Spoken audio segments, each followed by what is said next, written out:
there is a fifth dimension beyond that which is known to man. It is a dimension as vast as space and as timeless as infinity.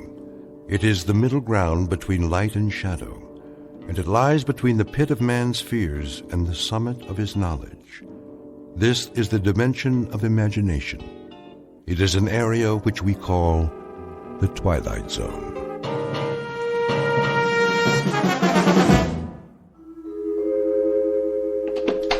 Good morning, Mr. Stasiak. How are you today? Morning, Mrs. Ricciardo.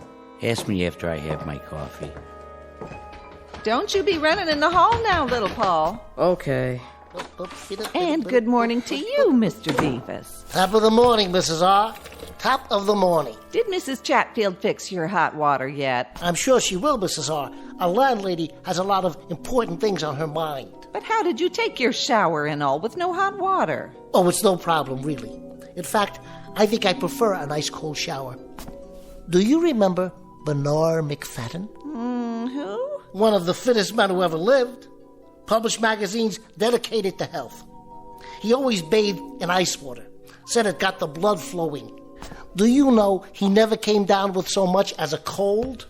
Hi, Mr. Bevis. Hi there to you, Paulie. How's old Ironsides coming? She's coming. Maybe she'll be ready tonight. We'll see. Hey, going downstairs? Oh, I thought I might, seeing as how that's the only way to get to the street. Don't you bother the man now, little Paul. That's all right, Mrs. R. Paulie and I are friends, aren't we? Sure are. Well, then, go down and play with the other children. Don't you go far, and don't be crossing the street now. I won't. Well, what do you say, Mr. Bevis? I don't know this morning, Paulie. Come on, the coast is clear. You sure? I'm sure. Well, then I guess, like the man said, why the heck not? Stand back. I'm coming down by the seat of my pants. Stand back, everybody. He's sliding down the banister and he's gonna take off. Whoa, whoa, whoa. Hey. Excuse me, everybody. Lost my balance there at the end. Of course, it's not the first time. Gee, Mr. Bevis, are you ever going to get it right? Practice, Janie. That's all it takes. Just a little more practice. That's what you always say. And that's what I mean. Think how much time I save every morning. Sliding down one whole floor. At least 15 seconds. Let's see, that's a minute and a quarter every week. 5 minutes a month. Why, in a year, that gives me a whole extra hour before I go to work. Do it again. Well, now, that would defeat the whole purpose, wouldn't it? But tomorrow, maybe tomorrow, I'll finally take flight and land square on my feet. What are you laughing at? Your bow tie's on crooked. So it is. Thank you, J.D. Now, who wants to help me carry my briefcase? Pick me, Mr. Bevis. Pick me. I can do it, Mr. Bevis. Pick me. Well, then, you'll just have to take turns. And you know something else? Why, I just happen to have a whole pocket full of shiny new pennies. And they're getting awfully heavy. I don't mind tipping, for extra special service. Let me see. Anybody around here want one? Me. Morning, Mr. Bevis. Here's an apple for you. Why, thank you, Tony. Don't know what I'd do without one of your apples every day. Well, I never. Who does he think he is, Rockefeller? Oh, that's just Mr. Bevis. Well, he acts like some kind of crazy person. Oh, he's not crazy. Maybe just a little, eccentric. The children all love him. Just the same, I wouldn't trust a man like that. Look at him. What kind of example does he set? I'd say the man never grew up, like that Pied Piper fella. Isn't that the truth? He's our own Mr. Bevis, is who he is. Guess you could say he's one of a kind.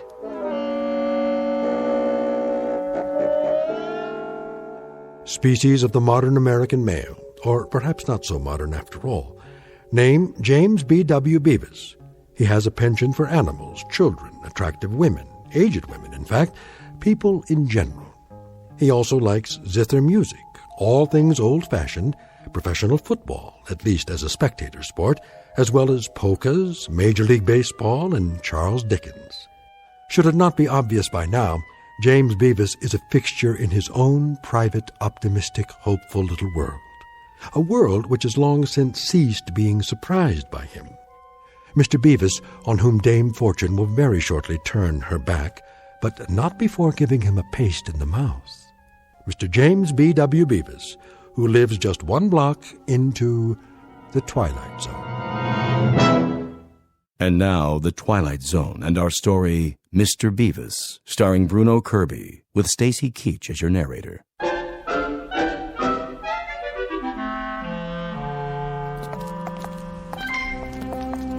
When you gonna get a new car, huh, Mr. Bevis? He don't want a new car. He likes this one. Sure do. This is a genuine antique. Original engine, factory paint job. The only thing I've ever changed is the tires. Funny how they still can't make tires that last as long as the car. What's that on the windshield? You got another parking ticket. Keep it safe for me, will you, Paulie? Put it in with the rest of the collection. Is it gonna start today, do you think? Cross your fingers and toes. A bright new morning like this. We've always got hope, don't we?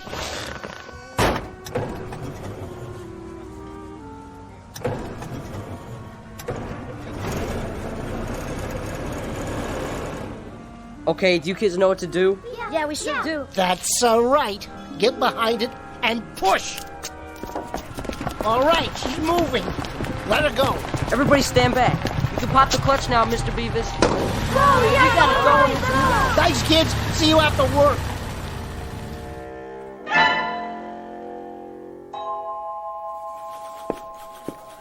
And whose desk is this? Mr. Bevis's, sir? Ah, I should have known. And where is our Mr. Bevis this morning? I'm sure I couldn't say, Mr. Peckinpah. Well, Margaret, when you do happen to see the gentleman who occupies this museum of junk, kindly tell him that I should like to see him personally. If and when he finally deigns to report for work, that is. Will you do that for me? Oh, yes, sir. I'll tell him. His desk sticks out like an infected thumb. Yes, sir. Amid this snowstorm of loose papers, I believe I make out a model ship, a gooseneck lamp, in the shape of an actual goose, mind you. Cute, isn't it? Cupid doll clock, nodding head dogs, toy kitten, yes, and unless I am mistaken, an actual stuffed ferret. I think it's a squirrel, sir. A veritable livestock exhibit. Perhaps I should rename this company Wild Kingdom.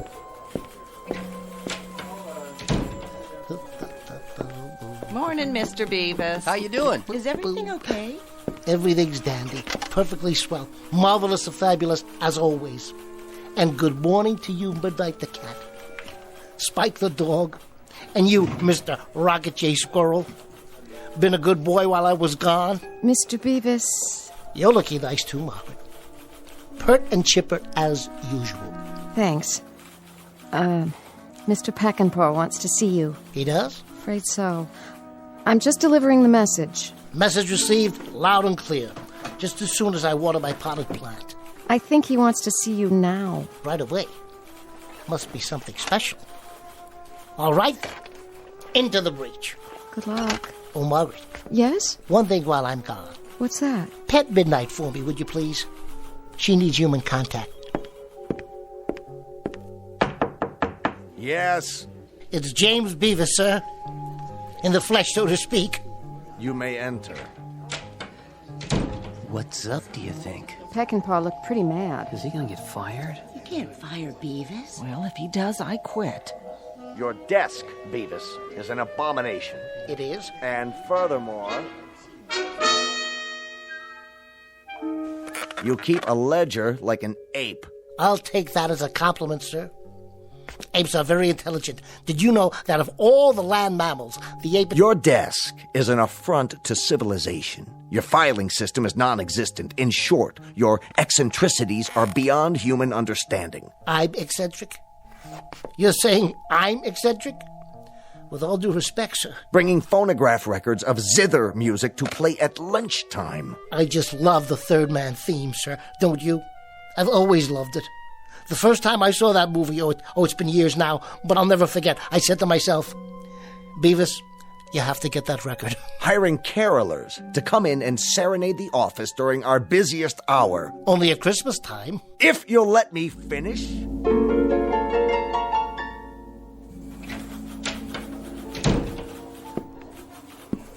Was it The sack, Mr. Bevis? Yep. The old sackaroonie. Oh, I'm so sorry. This is the 6th job I've lost this year, Margaret. The best laid plans of mice and men, huh? And Bevis. Oh, don't worry about it, Bevis. There's better jobs than this. Lots better. We're sure gonna miss you. Here's a box for your stuff. Thanks, everybody. My chessboard, my collection of old Mirashan pipes, my books, my pictures, and old Ironsides. Is that what it's called? Sure is. The USS Constitution. I was building this ship for one of the kids. Looks like she won't get launched today, after all. Old Ironsides will get launched. You'll see. You'll get another job, Mr. Bevis. You always have. The only job I've ever held for more than 6 months was when I was in the Navy. Is that you in the picture there? Yep, that's me on the deck next to the fantail. Well, will you look at that? He's fat, isn't he? That's the bosun's mate. This is the fantail over here. Oh, well, and she goes with all the rest. You take it easy now. Things will work out. You'll see. We'll be thinking about you. Smooth sailing, Mr. Bevis. Thanks, everybody. I'll drop you a postcard from my next port of call.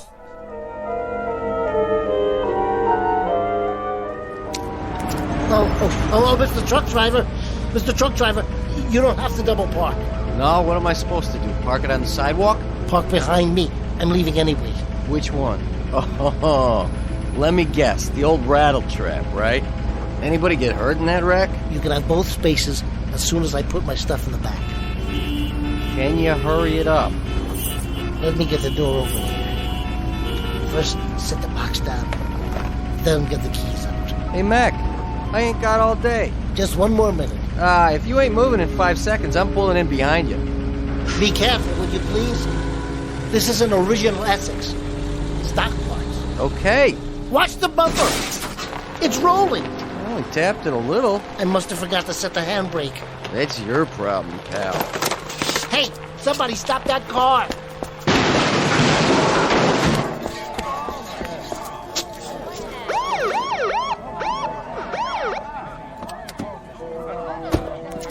Yours? Mine. Does it do this often? Never has before. Now it looks like it never will again. Too bad. It's been kind of like an old friend to me. Stand back, everybody. Show's over. I'll phone for a tow truck. You do that. You wouldn't be interested in purchasing an original Essex, would you? For parts, I mean, they're kind of scarce. No thanks, pal. Me? I've kind of got my heart set on a 1924 Maxwell. Or maybe a 25. Thought I'd wait till the new models come out so I can make me a better deal. Sure. I understand, officer. Ever have one of those days? All the time, son. All the time. The difference between me and you is I get paid for it.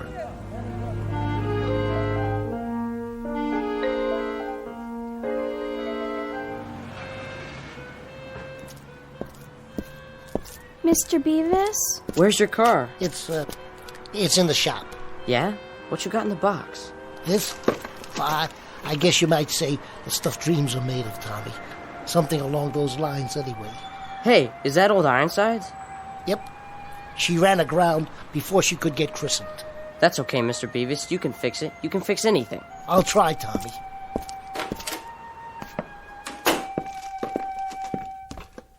Afternoon, Mrs. Chatfield. You'll find all your things in the hall, Mr. Bevis. My things? Your Victrola, your stuffed animals, all of it. Your clothes, too. Okay, I give up. What are they doing in the hall? You're being evicted, Mr. Bevis. I'm not sure I catch your meaning. Evicted. 6 weeks in arrears on your rent. That's it as far as I'm concerned. Mr. Bevis, you're still gonna finish Old Ironsides, aren't you? Well, there may be a slight delay. I'm gonna have to change shipyards. But we'll get her launched. Yes, we will. That's a promise. We'll get her launched somehow. Yeah, but how? I don't suppose you've ever had one of those days, have you, Tommy? Not yet, but I think you're having one. You know what else I think, Mr. Bevis? What's that? I think you better say your prayers and be real good. 'Cause right about now, you need a miracle.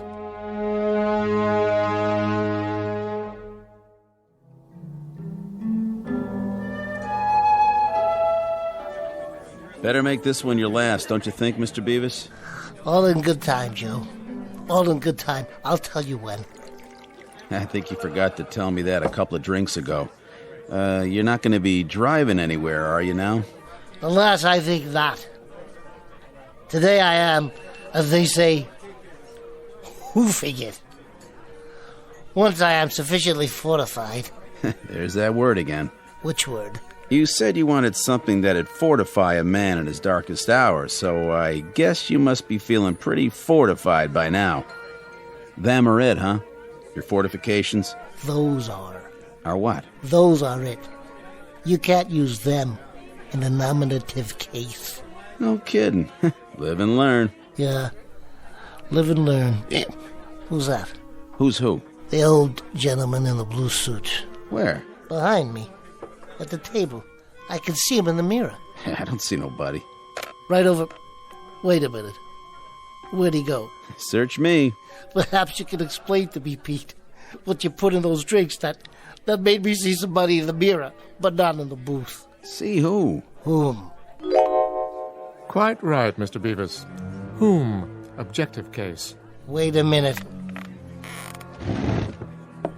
Now, where are you hiding? Nowhere, Mr. Bevis. I'm right here.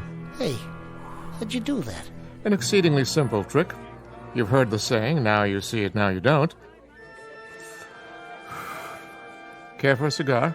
They're Cuban, you know. Nothing but the best where I come from. You might say we get them duty-free. No, thanks.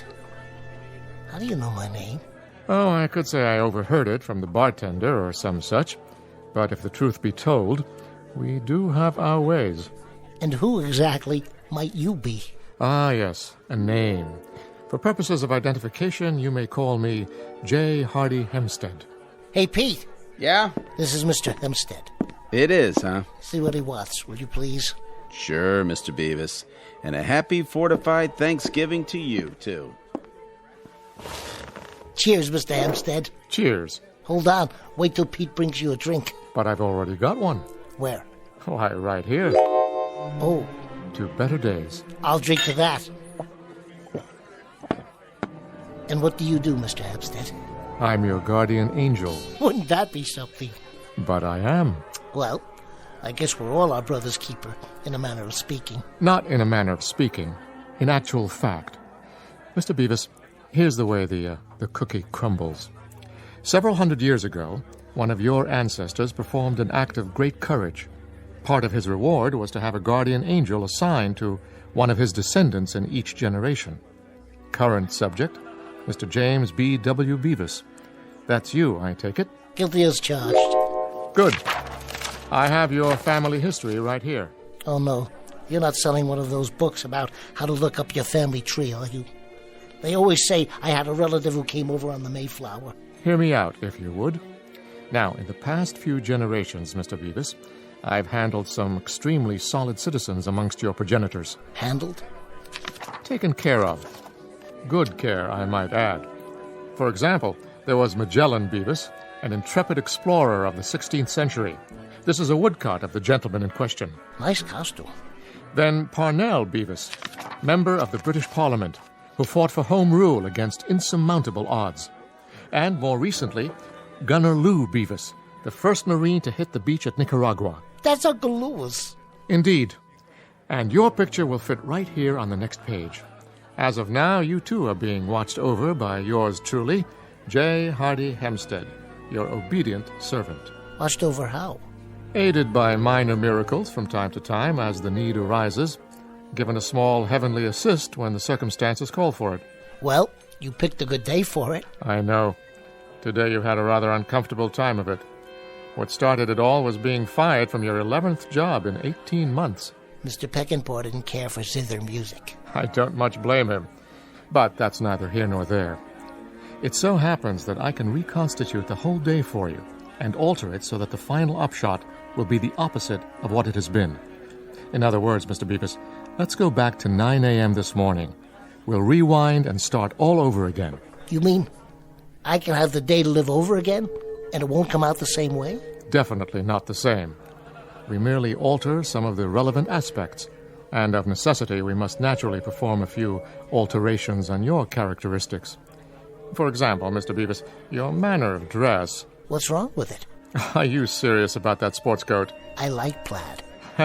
And that bow tie. Let's try something a little different. Brooks Brothers might make a better impression. How did you do that? Much better, don't you think? Nice business suit, conservative tie. I look like an undertaker. That may well be, but if you want the day to turn out differently, you have to be different. Shall we go, Mr. Bevis? There isn't much time. You're really terribly nice, Mr. Hempstead. Think nothing of it. To go to all this trouble, whoever you really are. I assure you this is neither personal nor sentimental, Mr. Bevis. It's merely my job. Now he's talking to himself. Looks happy, though. Maybe I better have a shot of what he's drinking.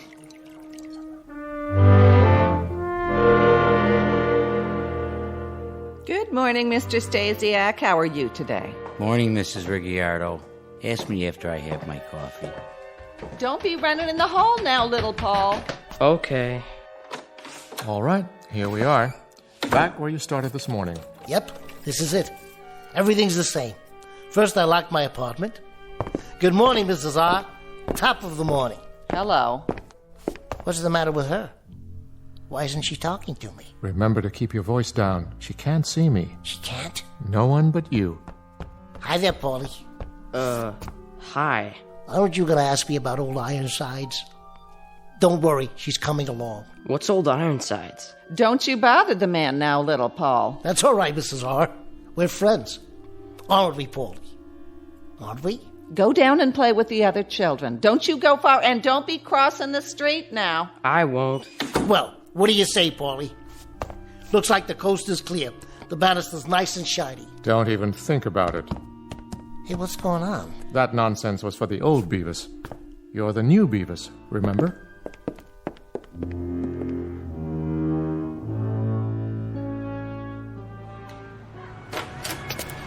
Morning, everybody. I don't know, Mr. Hempstead. Think about it. If I don't slide down the banister anymore, I'm losing a good 15 seconds. That's a minute and a quarter a week, 5 minutes a month. Straighten your tie. You're late. Who's going to carry my briefcase? You can do it. What about this pocket full of new pennies? Not in this suit. Morning, Tony. Where's my apple? You want an apple, mister? That'll be 25 cents. Let's go. Oh, Mrs. Chatfield. Oh, good morning, Mr. Bevis. I wanted to talk to you about the rent. Oh, I found it in the box. 3 weeks in advance. You're a wonderful, wonderful roomer, Mr. Bevis. That's a switch. This part I don't mind at all. Only, where are the kids? They're busy playing, I presume, as children are wont to do. But who's going to help me push start my car? That won't be necessary. I don't even see my Essex. Oh, no. Did somebody tow it away? Correction. You don't own an Essex. This is your car. But this is a sports car. A little foreign sports car. Red's your favorite color, isn't it? Yes, but do you think it fits? With everything else I mean? Mr. Bevis, live it up, will you? But have you ever driven an Essex? My dear sir, I have driven a chariot with 11 horses. I'm the guy responsible for Ben-Hur winning the race. That Essex went out with the old Bevis. You're a different person now. No more zither music. No more Christmas carolers in the office. Though the latter idiosyncrasy met with some approval from the organization. Now, here are your new car keys. Go ahead, give it a spin. Hey, Paulie, look at this. Want to take it for a test drive? He acts like he doesn't even know me. Shall we go, Mr. Bevis? Yeah, okay. Better times are ahead, I promise. If you say so.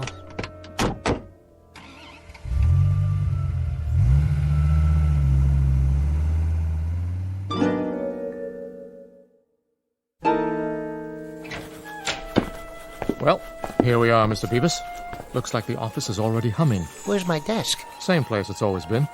Right over there. But it doesn't look the same. Somebody's already cleaned it out. No such thing. Your workday hasn't started yet. Look at the clock. You're not even late. It's only 8:58. Morning, everybody. Good morning, Mr. Bevis. Where's my gooseneck lamp? And the clock I want at the carnival? And midnight? And Rocky? was the ship I was building. I don't know what you're talking about. Good morning, Bevis. Good morning, sir. Friends and associates, a moment, please. Everyone, I should like you to hear a bit of good news. As of this day, Mr. James B.W. Bevis is being given a raise in salary 10% a week. May I add, Bevis, your work is admirable, and since you've been with us for 11 months now, I think a raise is very much in order. A raise, Mr. Peckinpah? Quite right, Bevis, quite right. Thank you, sir. Think nothing of it. The least we could do, considering. Mr. Peckinpah, sir. Yes, Bevis? What about the Yes? zither music and the Christmas carolers? The zither music? The Christmas carolers? I'm afraid I don't know what you're talking about. Mr. Bevis, you no longer have an interest in any of that nonsense. Oh. Oh, what? Nothing, sir. Very well, then. See you later, Bevis, and keep up the good work. Why, this desk looks absolutely nude. It doesn't look decent somehow. Margaret, where is old Ironsides? Are you feeling all right, Mr. Bevis? I think I better get some air. Yes, that might be a good idea. I got a raise. Naturally. Where are you going now? You only just arrived. Outside for some air. Or I might go back to my place. So early in the day? I was thinking maybe I'll play some stickball with the kids in the street. Mr. Bevis. Yeah? They won't play with you. Why not? You're not the same, Bevis. Not anymore. You mean everything's changed? Even that? It's only today that we can see the changes. Actually, they started some time ago. I'm beginning to understand. Good. Well, Mr. Bevis, still want to get on the elevator? Yes, I think I will. Why? Things seem to be going your way, don't they? I guess they are, Mr. Hempstead. Bevis, what do you say we level with one another? I mean, really, what is it you want? After all, for a person like yourself, 10% is the most even I can get for you. Frankly, I don't get you. I'm used to Bevises with big dreams, gigantic hopes, fantastic aspirations.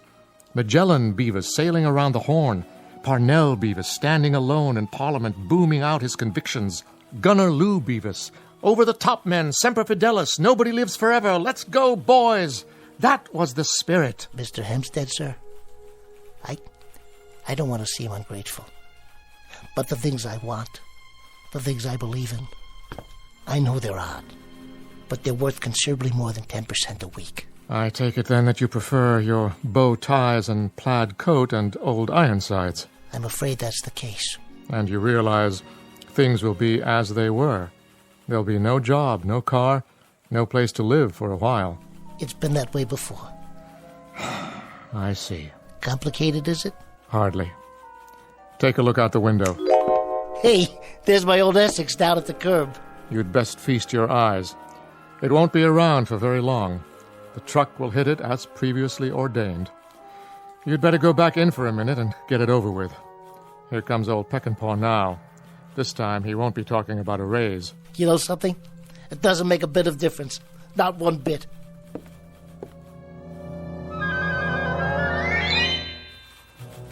And whose desk is this? Mr. Bevis's, sir. And where is our Mr. Bevis this morning? I'm sure I couldn't say, Mr. Peckinpah. Well, Margaret, when you do happen to see the gentleman who occupies this museum of junk, kindly tell him that I should like to see him personally. If and when he finally deigns to report for work, that is. Once more into the breach.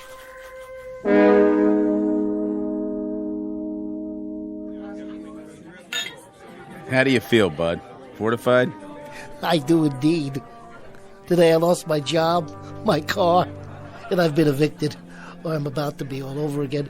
But you know, I love zither music and model ships. And if I can't bring kids into an office at Christmas time to sing carols, then what's the point of being alive? Beats me. Well, there really is no point. There is no point at all. I'm going to try and find a job, an apartment, and then I'm going to finish Old Ironsides for a little boy 8 years old with a dirty face who happens to love model ships just the same as I do.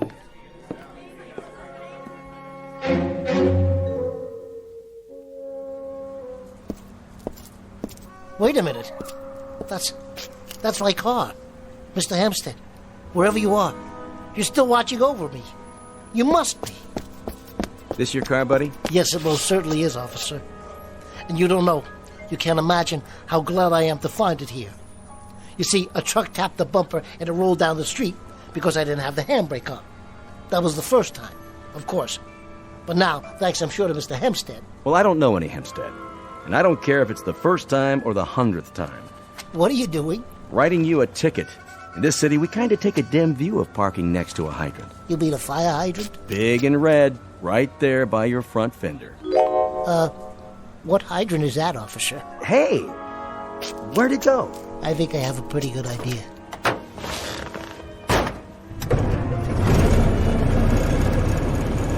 Still with me, Mr. Hempstead? Still with you, Mr. Bevis. Still with you.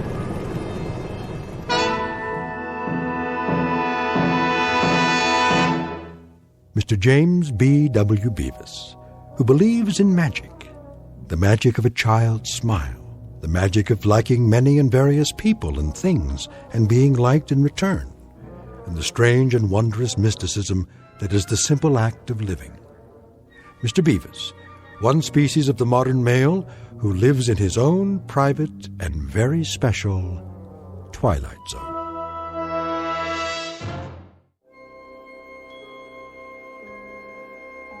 Hi, this is Carl Amari, producer of the Twilight Zone radio dramas. I'd like to take a moment to tell you about our official website at twilightzoneradio.com, where you'll get the latest news and information on these Twilight Zone radio dramas. Plus, at twilightzoneradio.com, you can digitally download 3 free episodes or any of our episodes for only $1.95 each. In this age of ever-changing technology, we've decided to make these episodes instantly available to you by making the Twilight Zone radio dramas a digital download-only series. This means that this series will no longer be offered on CD. The CD collections at our website are now being offered, while supplies last, at buy one, get one free. So be sure to get your favorites before they're sold out. Be sure to visit us often, and I'll see you in the zone.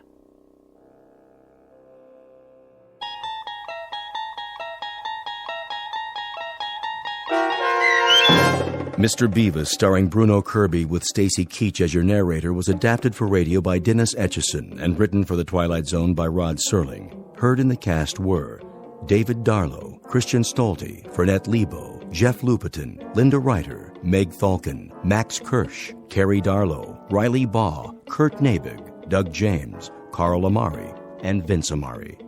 To learn more about the Twilight Zone radio dramas and to obtain audio cassettes and CDs of these programs, visit our website at twilightzoneradio.com.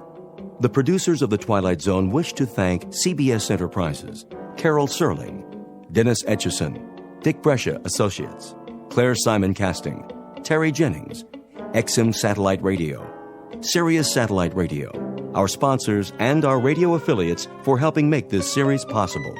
This copyrighted radio series is produced and directed by Carl Amari and Jason Mallow for Falcon Picture Group. Doug James speaking.